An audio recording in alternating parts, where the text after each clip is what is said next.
Hello everyone.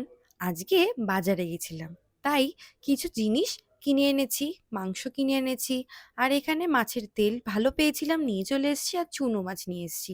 আমার বাজার করতে সচরাচর ভালোই লাগে, তাই এখানে মাংসগুলোকে ভালো করে ধুয়ে নিয়েছি, আর চুনো মাছটাকেও ভালো করে ধুয়ে নিয়েছি।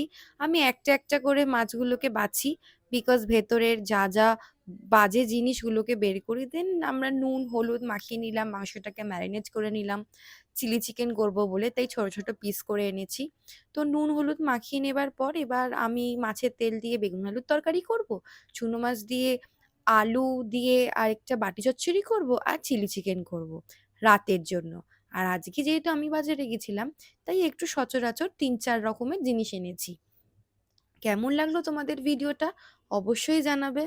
আর এই রকম ভিডিও দেখতে গেলে আমার ফেসবুক পেজটাকে ফলো করো, আর ইনস্টাগ্রামকে ফলো করো, আর সাবস্ক্রাইব করতে ভুলবে না। সো কেমন লাগলো অবশ্যই কমেন্ট করে জানাবে। তোমরাও বাজার থেকে এরকম বাজার করো কিনা কমেন্ট করে জানাও। Thank you for watching.